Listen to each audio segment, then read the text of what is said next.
Estimado profesor, tenga usted un buen día. En el día de hoy, nuestro grupo integrado por los alumnos Juan Miguel Pino Bautista, Rodrigo Ríos León,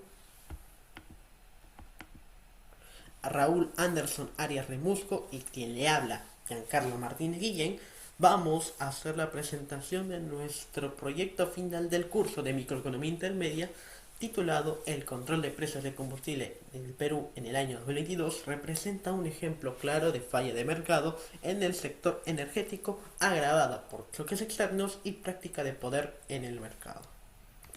En primer lugar, tenemos que identificar el problema económico subyacente a esta investigación. El problema identificado fue que en el año 2022 el Perú enfrentó un fuerte encarecimiento de los combustibles, debido a que el precio del petróleo se elevó.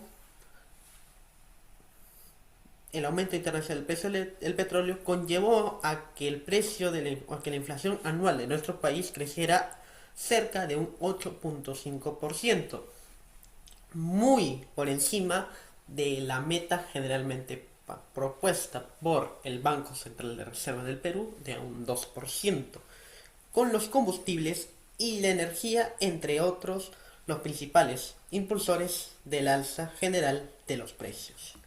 Entonces, para contener el descontento social y el impacto sobre el transporte público y alimentos, el gobierno tuvo que aplicar medidas como la ampliación del Fondo de Estabilización de Precios de los combustibles y la suspensión temporal de ciertos impuestos hacia algunos de los determinados combustibles, buscando de esta forma evitar incrementos mayores en el precio final del consumidor. Mas, sin embargo, pese a estas intervenciones, los precios mantuvieron el alza, mostrando que el alivio fiscal no se trasladó completamente al consumidor en un mercado peruano que es totalmente dependiente de las importaciones y con escasa producción interna de petróleo. A continuación, con el contexto del mercado con gas. Como vemos acá en la imagen, la línea anaranjada muestra la cotización internacional del petróleo en dólares por barril. Vemos que el precio sube constantemente desde 2020. Lo más importante es de esta cotización que alcanzó un pico de $117.67 por barril. En junio de 2022, esta subida impactó directamente al Perú, ya que dependemos de la importancia de los combustibles. La línea verde y azul muestran cómo subieron los precios en Lima, siguiendo como el galón de 95 que subió 24.10 por galón y el galón de 90 hasta 21.27 soles por galón. Este gráfico demuestra la crisis que se originó por un shock de costos internacionales.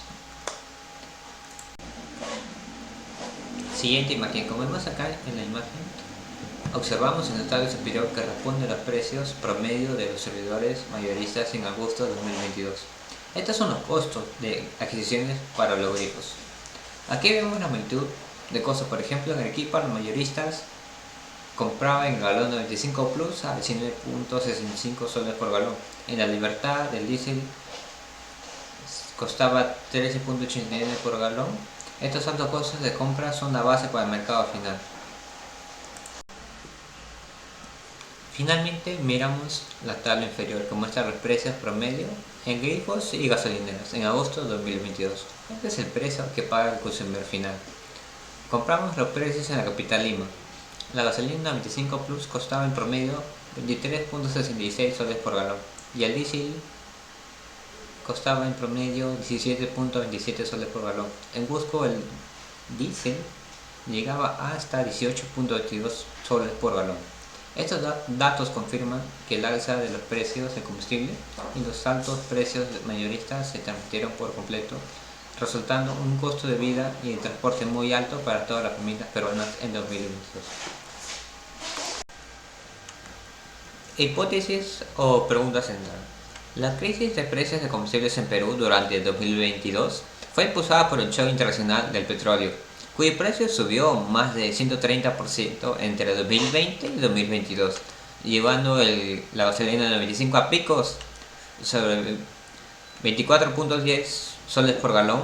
Esta dependencia extrema expuso una falta de mercado interna, ya que nuestra hipótesis central sostiene que la suspensión temporal no generó una reducción proporcional en el precio final al consumidor. Este fenómeno se explica por la combinación de un poder de mercado, que quiere decir que es el oligopolio, en la refinación y distribución que permite a los agentes retener el beneficio fiscal en sus márgenes y la información asimétrica que padece el consumidor, facilitando el efecto misil pluma. Los precios suben rápido con el costo, pero bajan de forma incompleta e insuficiente cuando el costo o el impulso se reducen.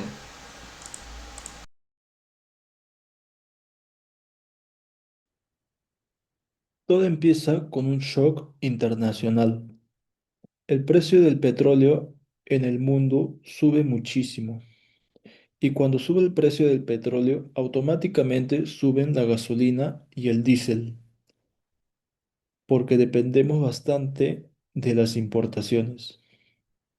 Esto hizo que el costo de vida aumentara y que muchas familias y empresas empezaran a sentir el golpe.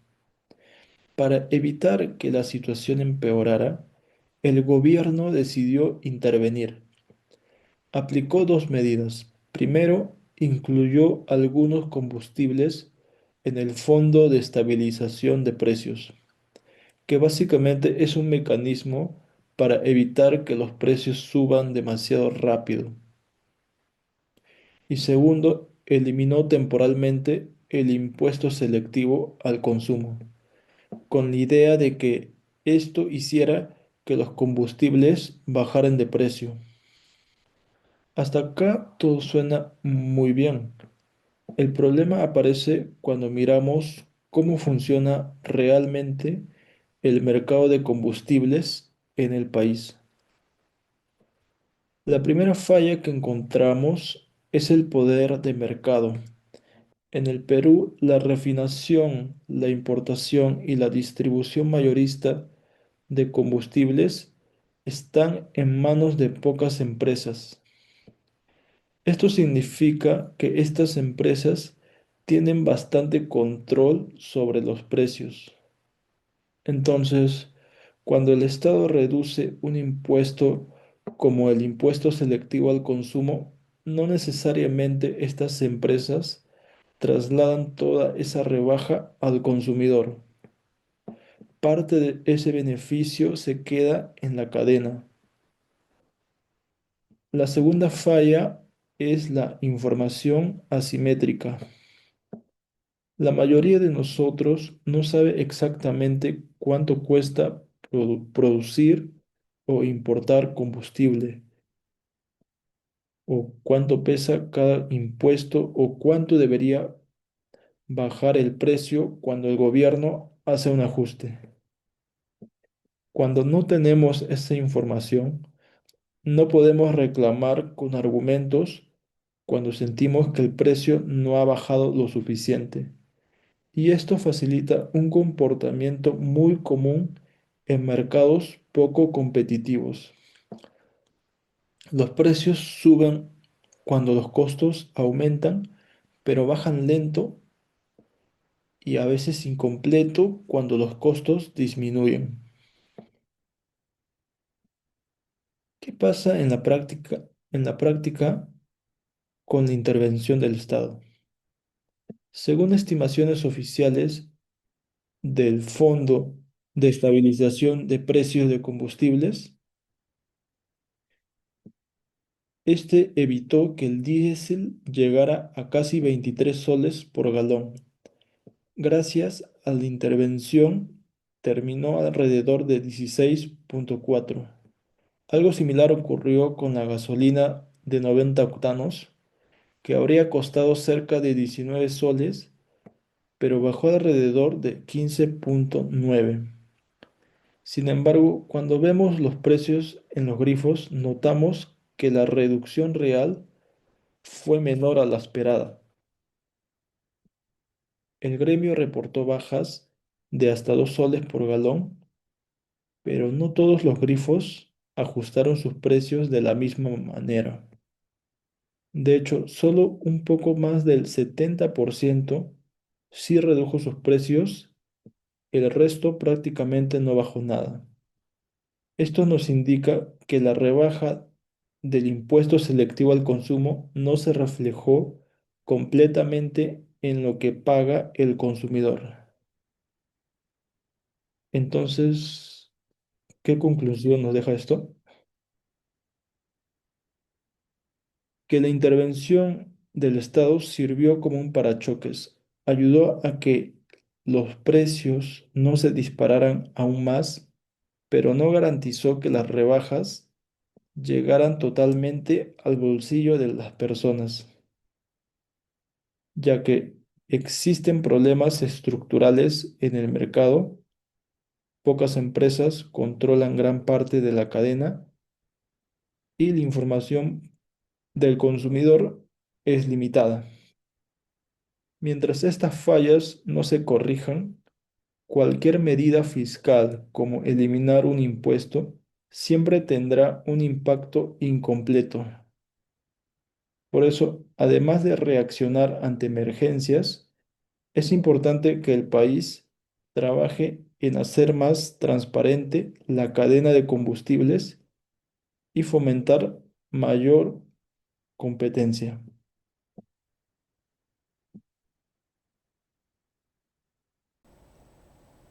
Bueno, me tocó el análisis crítico y conclusiones.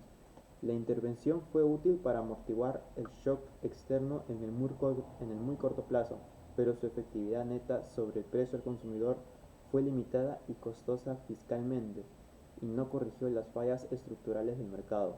La efectividad observada fue que la transmisión al precio en grifos fue incompleta y heterogénea. Hubo bajas parciales tras la exoneración, pero no proporcionales al alivio tributario, indicando el pass-through limitado en un mercado concentrado. En limitaciones y riesgos, no corrige la falla del mercado, el poder del mercado en refinación, importación y mayoristas, y asimetrías de información. Riesgo de dependencias de subsidios y presión sobre las cuentas públicas, con posibles efectos de desplazamientos de gasto y menor espacio fiscal ante shocks futuros. En conclusión, la política fue adecuada como parachoques coyuntural, pero insuficiente para asegurar reducciones proporcionales y sostenibles de precios al consumidor en un mercado con poder de mercado. La evidencia respalda la hipótesis de pass-through, incompleta del alivio tributario, coherente con estructuras oligopólicas y opacidad de costos márgenes. Bueno, como recomendaciones tenemos la transparencia y vigilancia, obligación de publicar costos de referencia, márgenes brutos y tiempos de ajustes por agente, competencia y estructura, facilitar la entrada en importación y almacenamiento, subastas de capacidad logística, reglas de acceso abierto a la infraestructura y revisión de integraciones verticales que limiten la competencia. Bueno, también por último, alternar de oferta y resiliencia. Acelerar la diversificación hacia GLP, GNB y combustibles más limpios para mejorar inventarios de seguridad y la eficiencia de la cadena para reducir las transmisiones de shocks externos.